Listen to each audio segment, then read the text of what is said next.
Welcome to Savvy Business, Life Unscripted, with your host, Christina Rivera, where our guests share their wisdom and valuable business tips, empowering our audience to expand their personal potential. Hi, Matthew Brackett, and welcome to Savvy Broadcasting, Life Unscripted. I'm so grateful to have you here today. How are you? Very well, Christina. Thank you. Thank you for allowing me to share the screen and the microphone with you and with your audience. Oh my God, I'm so grateful to have you here this wonderful Sunday afternoon. We spoke briefly before the importance of this topic we're going to dive in today about alliance builders, the insights for resilient leadership. We went through a really difficult last couple of years for businesses and personally. We talked just before we hit the go button that COVID really put not only the pause, but kind of the reset, and for business owners and just personally to say, what am I all about? What's important to me? And where am I going next? And you've gone through similar pain or transition points in your life that have led you to where you are today. So share a little bit about that with our audience. Thank you.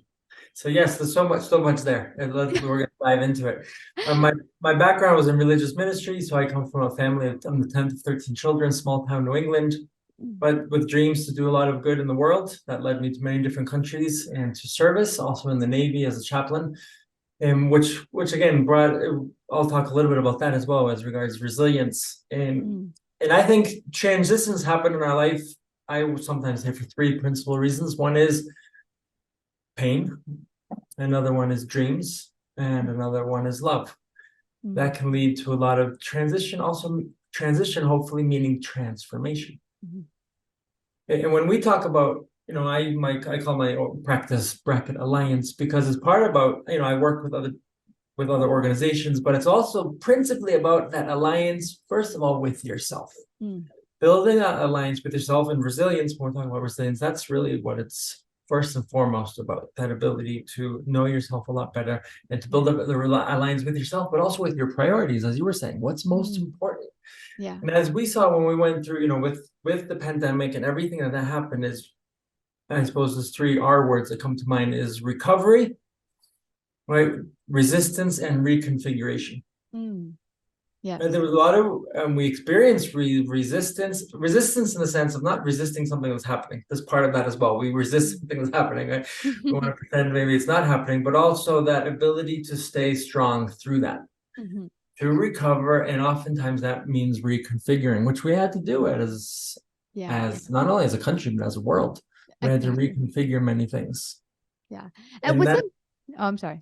No, and that's what resilience is about, a lot of things, but that's part of what resilience is about.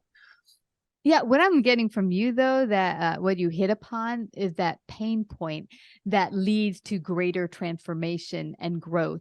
And I think often people, myself included, you look at an end result of things you might want to accomplish, grow your business, lose some weight, but you see the end result, but the thing you have to do to get there, or the actions moving you towards that, are often uncomfortable and painful. And those are the parts we kind of want to push against, but without realizing the greatest growth and transition and transformation come through those pain points. Yes. And let me use an example. When we want to grow our muscles, even if just to keep them in shape, part of going to the gym or exercising, it causes a little bit of trauma to your muscles. And what does that do? That strengthens them. That makes them more able, more strong, more resistant, and more resilient over time, right? But what has to happen? Trauma has to happen. Now it's well thought out, measured trauma. Okay, which the muscles are traumatized. And is going to the gym or going for a run, is any of that easy for us as human beings? No, it's not. But when we have that's why vision, I think, is so important for us. And in my own personal story, I think when I was realizing that ministry, and Catholic priesthood was not my place, it was very hard to put that on the table. And what helped me, and I was sitting in that, in discontent, but also unhappiness and confusion and crisis for a number of years. And I suppose that's what made me very passionate about this topic of resilience. But what helped me? Vision. I suppose looking at the bigger picture was what helped me to continue walking, even though sometimes walking meant that I felt like I was walking through quicksand on a daily basis, and that every step was so hard.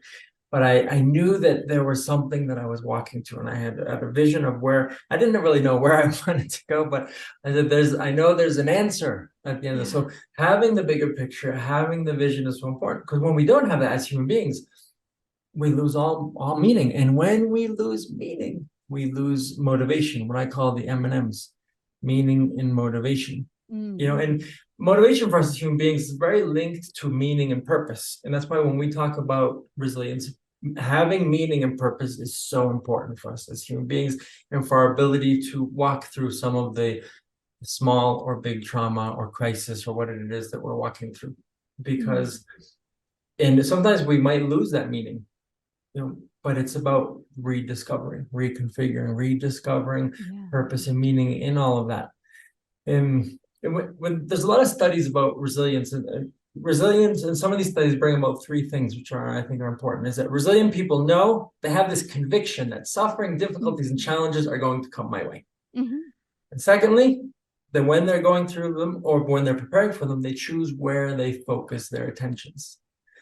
Going back to what you said about having goals and results that we want from this, and keeping our mind focused on the important things, and not necessarily on the pain. And then the third thing, the resilient people ask if what I am doing and how I am responding to this, is it helping me or is it harming me? In the bigger bringing you closer to your goal or not? Is that kind of what you're getting? Yes, is it helping me? Yes. Is it, as regards my identity, as regards my values, as regards who I am, is it helping me in all this, or am I sort of deflecting, right? And opting for behaviors that hinder me or harm me.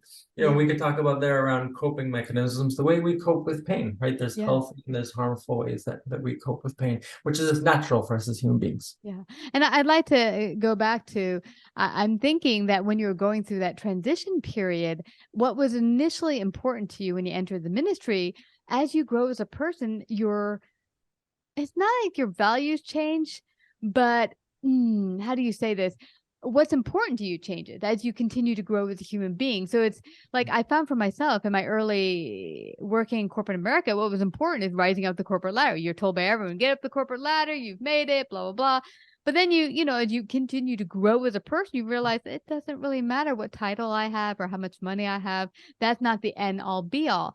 How did it look for you, rediscovering what was important, and okay, this is not who I am today? What did that look like? Was prayer a big part of that? When you prayed, were you led to this new understanding? How did it look like for you?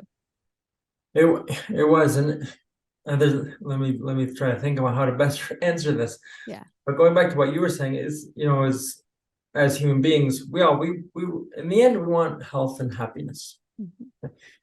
But when we're young, we have this determination, we have this vision and these dreams of all these things that we want to accomplish, which look so good in the eyes of, if you want to call it the world or of others, or on paper, but then, as you just said about yourself, you realize that my priorities and my values, well, it's not about just getting to the top of this ladder, because you get to the top of the ladder and then you realize, now what, right? And is this fulfilling me?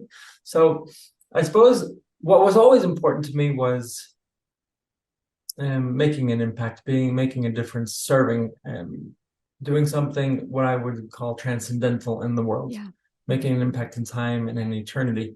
So that was important for me. And I suppose coming to terms with it, I didn't have to do it through formal ministry was part of my struggle, because that became very much my identity. And I think also resilience is all about identity. Well, who am I? And if our identity is really, it's extrinsic, or it's outside of us, or we're attaching our identity to other things which are very passing, even though they're important, at some point there's a disconnect, and there's going to be a big conflict or crisis. And a conflict crisis is so important. I believe very much in the transformational nature of crisis, but it's how we face crisis. And I suppose that was my struggle, is this is who I am, this is what I've done. And then there's a whole faith element, which is, I made these commitments to the higher being, to God, and to people, and to what does this mean now? Does this mean that I'm turning my back on all of that? Yeah. So there was a lot of trying to reconcile what seemed to be very conflicting things. Yeah. And trying to do it in a very honest way. Yeah, it's an ongoing process. I think people want, and I know myself included, when you have struggles like this, you want, what's the magic understanding or pill so I can just get to the other side and know everything and feel comfortable again? But it's going to take time. And, here's the thing I think about success or getting to your ultimate potential. It's this ongoing life process. It's not like, boom, I'm there. Right. And you mentioned something else very important. You said having that identity tied to something outside yourself. Like I've heard my friend who is a pilot. She's now done it 30 years. She said she's getting close to retirement. She said a lot of her peers, when they retire, they often die like a year after retirement because they're so intricately tied to that identity of pilot is who I am, that when I can't do that anymore, why am I here? The purpose is lost, like you mentioned. Yes. Yeah. So are finding that deeper purpose in who we are as human beings. And that's why when I talk about resilience, or I work with leaders and around coaching and just coming into themselves, or what I might call coming home to themselves, is having a deeper self-awareness of who they are, why they exist, what their life is all about, above and beyond just work. Work is important for us. It's part of the fulfilling aspect of human nature. Right? And I think it makes us it dignifies us.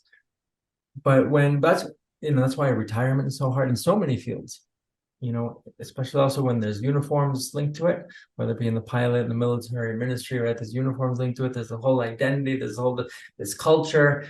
And again, we're working in the military as well. Retiring was a huge challenge for people. You're right. If we don't have a deeper connection with ourselves and with our purpose and who we are and why we want to continue living in such a meaningful way, a lot of people just die shortly after. Yeah. So when you say early on, you started this conversation by saying really it's building an alliance with yourself, understanding your true values. What's the deeper core message behind, I'm a pilot, I do this thing really well, or I'm a priest and I want to make this big difference in the world. But behind all of that, who's the essence of who you are?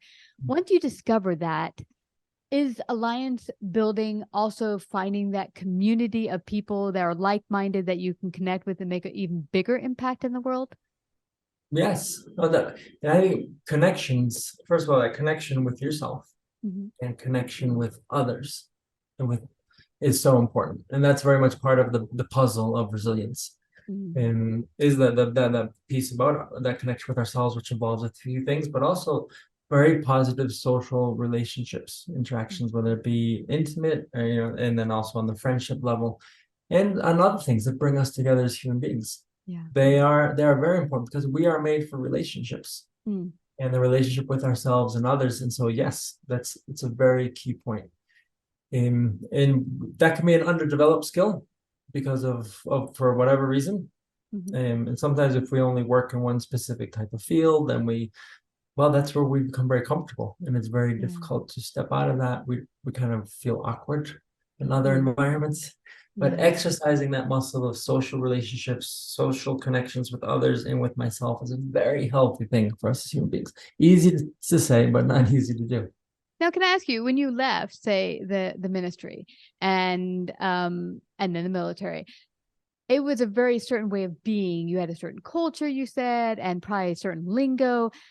How did you start reaching out to different communities once you got a better handle of who you were? What did that look like? How did you know where your people tribe would be? And how did you begin looking for people you could interconnect with? Right. It takes time. So I think it was something that while I was still in ministry, something that I started to do. And I started to step out of those. And I think it's part of it just my personality. Even in ministry, I like to be out on the fringes. In other words, working with people that wouldn't necessarily come to church, but looking out, looking for them and meeting them in their places. So there's something that I always found very nourishing and energizing. So there was something in me that always did that. But so I think it was something that I did before I stepped out of ministry, but I'm still on a journey. I'm still on this journey of I think I'm pretty much very much at home with myself. But it's now finding that professional side of that professional identity, which actually for me it's secondary. But I know in business it's very important to have that very clear, right? You have to come across with a lot of confidence, but it's also, I think, in the bigger picture of things, it's secondary. As long as I understand who I am, and then how I show up and how that reveals to the world. Well, it will probably change and evolve over time. Absolutely. Well, And for anyone, maybe listening and saying, I feel like I'm going through that change right now. Things are starting to fall by the wayside. I'm going through this transition and I'm not sure what's next. What would be your advice to them? well, part of what I do is that it's important to invite someone into that space, because it's very difficult to do on our own. And that was one of the huge lessons that I learned. And because of my life, and because of, I think, also my upbringing, and then who I had to become in ministry and all this, I was a point of reference for others, but I didn't know how to have others as a point of reference for me. And to invite people also, because I think I was very protective of myself, but I didn't know how to invite people. But being and going through that, I was forced in a positive way. My situation forced me to invite people into that space. And that was very life-giving, and it was so important. And it just confirmed for me that as human beings, we all need each other. And so this is, the work that I do is to help people find that clarity as they're growing, as they're either going through transition, or they feel stuck in life, or they're just like, no, my life there's something more to this, of who I want to be as a leader, who I want to be as a person, who I want to be in my family, in my inner circles, whatever it is. I'm not showing up the way I want to be. And there's something, well, then we engage someone in that process, because they will help. And it's not that they have the answers. No, I don't have the answers, but I facilitate a process, or other people will facilitate a process where you will discover those answers inside of you. Yeah.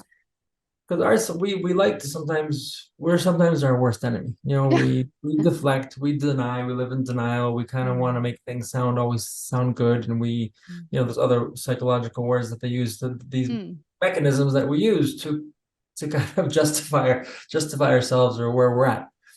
And so having to share that with others and sort of have it reflected back to me, we take more ownership of really what we're going through when we have to put it into words, when we begin to feel it in a deeper way. And then we begin to listen to ourselves. Well, wow, I just said something that I've never said before, or that I've never owned. So inviting someone into that process. I love when you say that, because I'm just getting a picture of someone sitting with you or being with you. And then when you reflect back to them what they're saying, they're like, all of a sudden they can hear for the first time what's coming out and how they're presenting to the world. Because often, and I've said this on the show before, social media has been this blessing and curse, in that you see everything looks magnificent for everyone online, except that it's not true.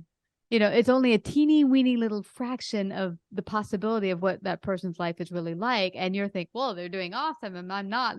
Let me just pretend everything's fine. So what I love is you being that facilitator to actually just, a mirror. Here's what's really going on. And then they could look at it and say, I'd like to change that mirror, that image, and change it to something that reflects where I am today. We could go on much longer. I know we could, but I don't want us to leave without everyone finding out how they can get in contact with you, work with you. How can they do that? Thank you, Christina. Yeah, so they can find me on my website, bracketalliance.com, on Facebook, LinkedIn at Matthew Brackett, Instagram, Matthew Brackett, all those usually under Matthew Brackett Official. So yes, all of those. I think I'm on TikTok, but even though I don't look at it, but anyways, I'm there too. So people can find me in all those different ways. And I'm here to help build up that alliance with yourself and with your priorities, your inner circles. Well, Matthew Brackett, it's been wonderful having you today and sharing your insights. I know you're going to broaden people's purpose and potential to go think bigger and peel those layers back, because there's always greater room for growth. I thank you so much for coming today to share on Savvy Broadcasting. Thank you, Christina. Thank you very much. You betcha. Like, subscribe, and share this episode. To listen to more Savvy episodes and Savvy Biz Tips, go to www.lifeunscriptedradio.com. To find out about our paid sponsorship opportunities or how to become a guest, email Christina at lifeunscriptedradio.com.